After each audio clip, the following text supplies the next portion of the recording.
Malik est un jeune Africain comme tant d'autres, avec des rêves immenses mais des poches vides. Malik vivait dans une petite chambre étroite, sous un toit brûlant, avec un ventilateur cassé. Parfois, il n'y avait même pas assez à manger. Mais ce qui lui faisait le plus mal, ce n'était pas la pauvreté. C'était de voir les autres avancer pendant qu'il restait bloqué. Ses amis trouvaient leur voie, certains réussissaient, d'autres partaient ailleurs. Et lui restait sur place. Il souriait devant les gens, mais à l'intérieur, il se détruisait peu à peu. Les refus s'enchaînaient. CV rejeté. Entretien raté. Promesse jamais tenue. Chaque échec semblait lui dire qu'il n'était pas assez bon. Un jour, assis seul sur un trottoir, épuisé, il a compris quelque chose de brutal, personne ne viendra sauver ta vie. Ni un ami, ni la chance, ni un miracle, ni le moment parfait. Ce jour-là, il a pris une décision. Si personne ne venait le sortir de là, alors il allait se construire lui-même.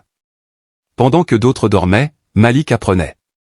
Pendant que d'autres se plaignaient, il progressait.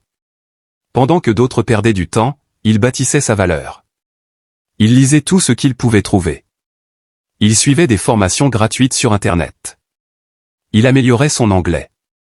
Il apprenait à parler avec confiance. Il travaillait même quand personne ne regardait.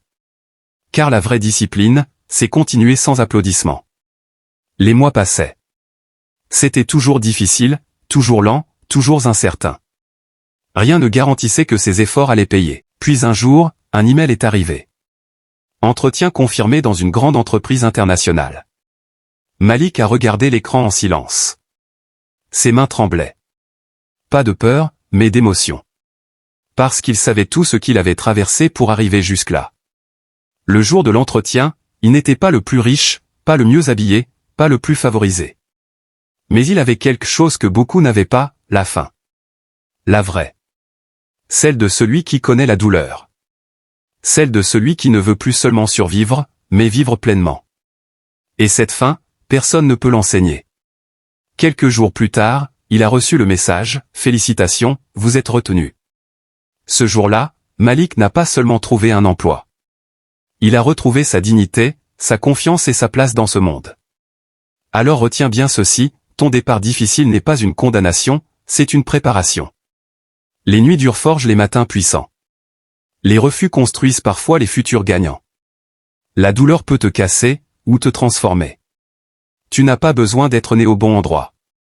Tu as besoin de devenir la bonne personne. Continue, même lentement.